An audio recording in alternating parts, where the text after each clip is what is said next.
Yeah, people, welcome to this week's video. Not got a lot of content in this week. Been a very busy weekend. Life just getting in the way, dentists, opticians, and then going to see the grandkiddies on Sunday. I was away all day doing that, so managed to cobble something together for you.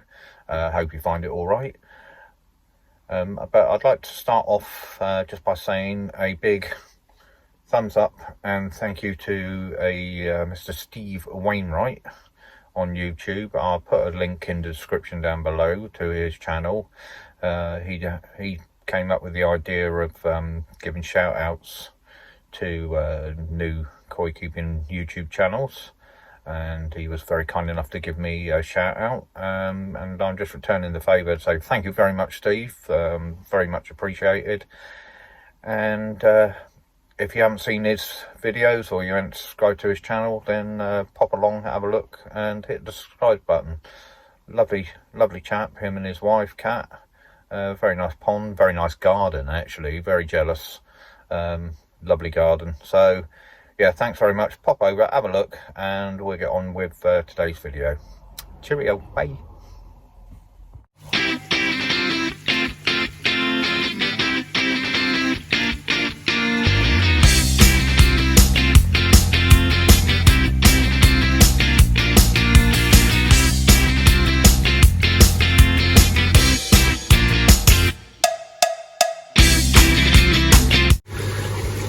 Just got home from work, and don't know whether you can see this on camera, but look at the filter level on the bio side, which says to me that, if you can see down there, look, yeah, bloody blanket weed. Excuse my French, but it's obviously blocking the filters. As you can see, this was only cleaned out Wednesday, and so even though I treated in the pond,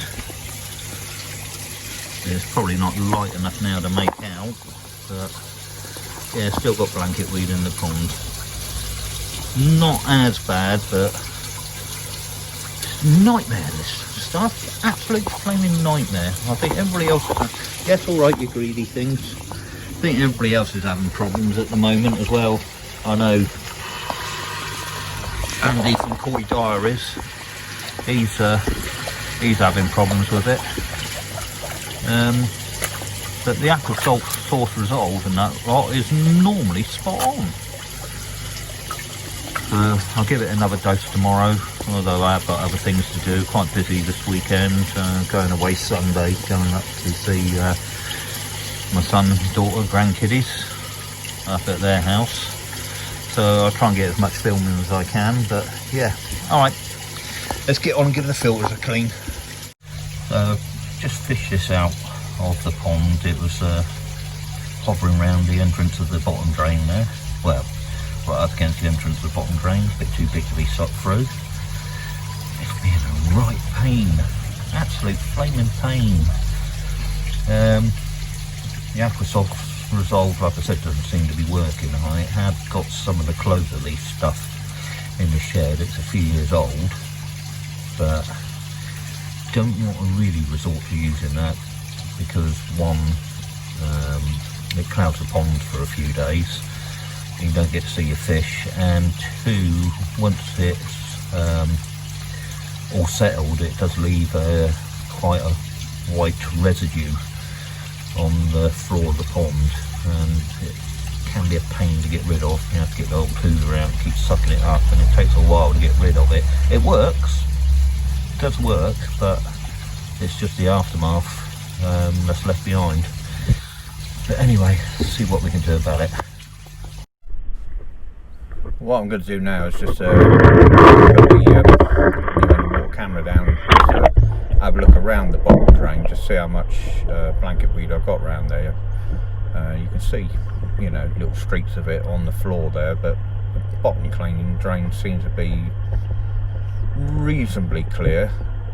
It's just that with the aqua source resolve, it does say to leave 10 days between treatments, so It's only been sort of 6 at the moment since I treated last, so I'm just sort of seeing how desperate the situation is, and also giving you guys a little look. See, there's Chag, look, all healed up. Yeah, see, brilliant. So, but yeah, just giving you guys a chance to see the fish as well, and for me to just have a look around, just see how much blanket weed I actually have. You see some floating bits of it there, which is what's clogging up the filters. Whether that is still dying from the previous treatment or not, I'm not 100% sure, or whether that's just the fish pulling it all off. But as you can see, all the fish looking nice and healthy. And definitely the whites are definitely improving, I think.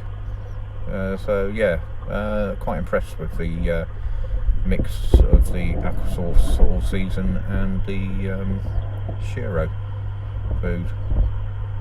So yeah, everything looking good in the pond apart from the blanket weed, but as I said, the fish all looking healthy. And my little goose geeky there, there's one in the pond. Not growing as fast as I was hoping, but there again, he's having a battle with the bigger ones in the fish. I really should have a growing on tank for him, but space is of a premium. But he's doing alright, and normally when he feeds, he comes piling up and jumps over the top of the others to get to the food anyway, so hopefully we'll get a bit of growth out of him before the winter season kicks in.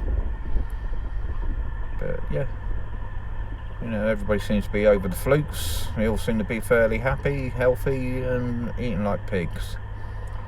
But anyway, I'll let you look at the fish if any more come into view. And well, I think I'll leave the blanket weed treatment until next weekend.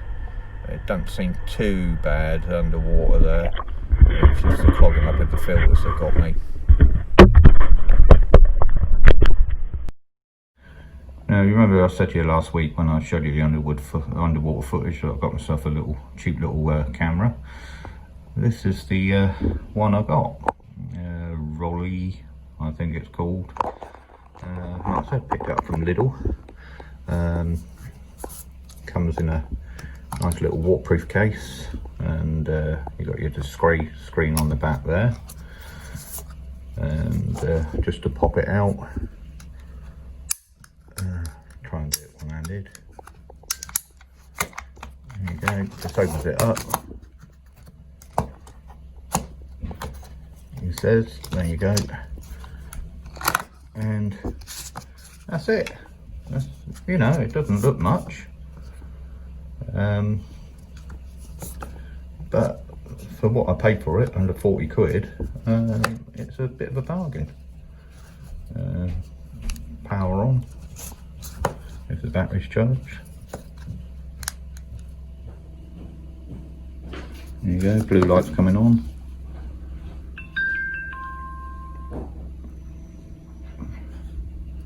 Starts up. Let's see. So you can start and stop on the top there, up and down functions, and to change the mode on the front, you press that button there. Full 1080p, and it comes with a Wi-Fi connection to your phone. So like I said, if you're doing underwater shooting or something like that, you can see it on your phone live.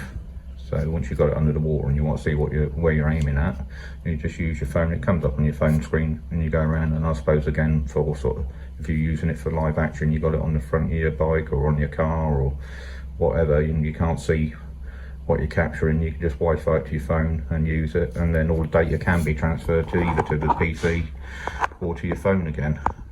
So like I said, you know, for what you pay for it, nifty little thing. Comes with a memory card and loads of accessories sort of strap into your chest, your head, or you know, bike frame attachments, whatever, and a waterproof case that does seem to work.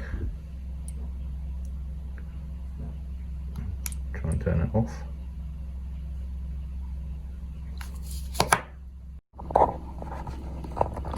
So yeah, nifty little thing, nifty little device, cheap as chips. And so I will be using this in the future from future videos, and not only that, I will be using it to have a look around the bottom of the pond when I've got problems. Alright, see you in a bit. So, a bit later than promised, but yeah, moving on to the next parasite in my little mini-series about parasites is the anchorworm. Now, believe it or not, these are classed as crustaceans, and they can cause disease problems and even death in koi. In fact, in most freshwater fish and amphibians, and they will attach anywhere on the body, including the mouth, gills and fins, or just about anywhere. Adult females are about 1 centimetre long, and it is only the females that burrow permanently into the host using a large anchor on her head, and then once mature she grows a pair of sacs on the rear looking a bit like a flower head, and from these she can release her eggs, and she can release up to about 250 a time every 2 weeks. Once hatched, the young are free swimming and they don't need a host.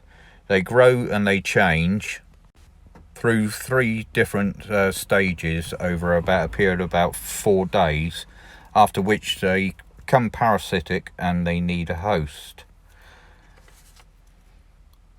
Then they go through 5 more stages of development, after which a fully mature male will detach from the host and find a female and mate with it and then die.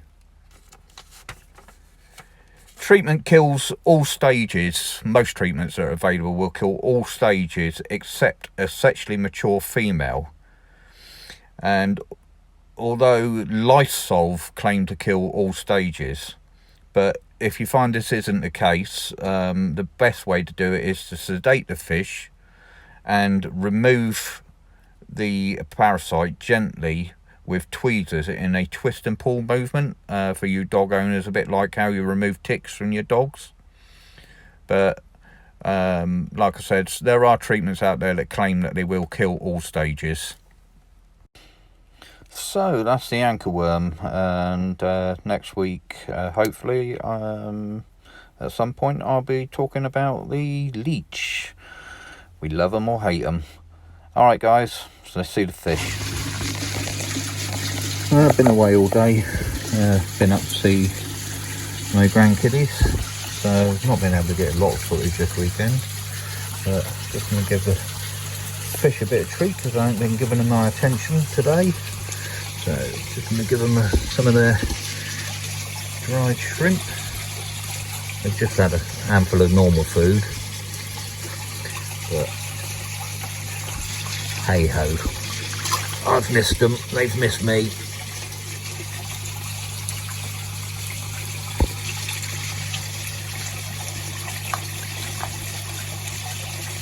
That's why they're not going ravenous for it. Well, I'll say they're not going ravenous for it. They just had a big wad of food.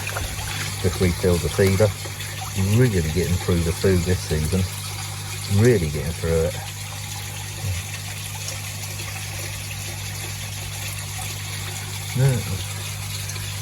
They'll demolish that off in a minute. Let's put the lid back on. And do a bit of editing of what I have got. And just apologise that it's not a lot this weekend, but next weekend I'm going to have something. Next weekend I'll probably have something a little bit special. Hopefully I'll be filming a visit to my local dealer. Keep your eyes peeled for that next week, and we'll see how you're going. Alright guys, stay safe, have fun, and as most people say, keep on ponding.